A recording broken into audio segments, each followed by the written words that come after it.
adoptions are up because many of you had downtime.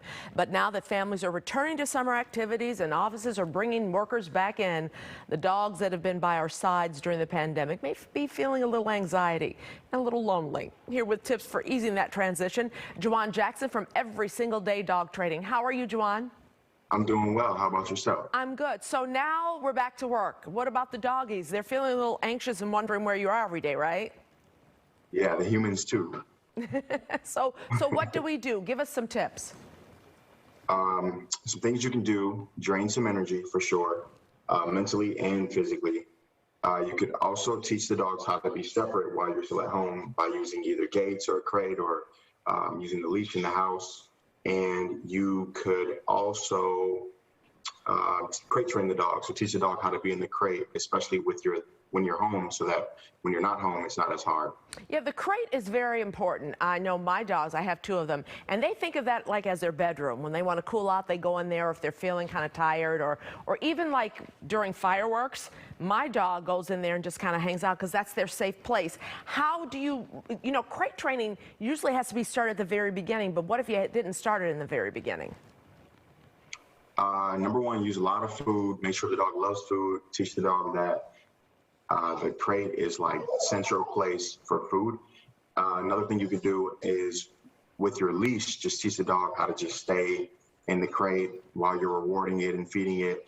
And start with little short bursts. So if your dog's not used to being in the crate at all, start with literally 1 minute and then build your way up to 2 hours and etc. And you talk about food and the crate. You put food in the crate? Because I've never done that. That's interesting. Yeah, so that can work by just tossing food in, having your dog follow it. You can do something called free shaping, where you have the food and you wait for your dog to offer going in the crate before you pay it. Or you can do something called luring, where you just lure the dog's nose into the crate with the food. What's another thing you say is an energy outlet? What do you mean? So energy outlet could be a game of tug, it could be a jog, it could be some people have their dogs run next to them while they ride their bike. It could be some people do like scent work with their dogs. Just anything that's going to get your dog panting, you know what I mean? Kind of tuckered out so that he or she will want to go into the crate after you leave. Exactly. They'll be a little more mental tired after that physical. Okay, very good. Now, a couple other things. You want to make sure that you're giving him positive reinforcement as well. And is this done in the morning, or when you come home in the evening, or when do you do that? So, you just reminded me of something very important. So one thing that will really, really help separate dogs with separation anxiety is making sure that when you leave the dogs, you're neutral, you're not giving them too much love. And then when you return home, you're neutral, you're not giving them too much love. Overall, the best scenario in which to reward your dog is when your dog is calm. If you reward your dog when your dog is excited, then it's going to think that being excited all the time is what you want it to do. When really what you want it to do is be calm, so that you can take it in multiple environments, so that you can leave the house and your dog will just know to stay calm. What about daycare? Is it worth investing in daycare? Daycares can be awesome. You just want to make sure you pick some that give your dog time to relax, so that they're not just slamming into dogs all day. You want to make sure you pick a daycare that has daycare handlers that know dogs and know how dogs' minds work. And you want to make sure the daycares are clean and safe. Yeah, it's hard to find. What do you go on, Yelp? Or how do you find out if they're really good or not? I would say the best bet is definitely word of mouth. So ask your friends if they send their dogs to daycare. I would definitely talk to maybe a dog trainer and see what daycare that dog trainer may recommend.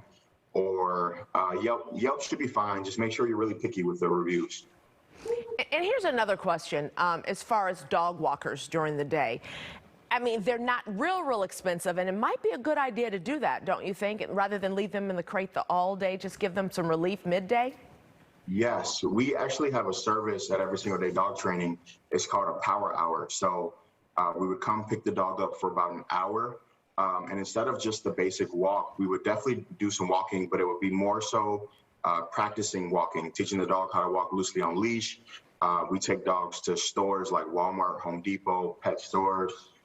And then we do something called a pack walk as well. So a power hour just may be us picking up your dog and going on a walk with 6 or 7 other dogs. So that definitely will help. So it's like a field trip. Now, we just had 4th of July, and I mentioned earlier about fireworks.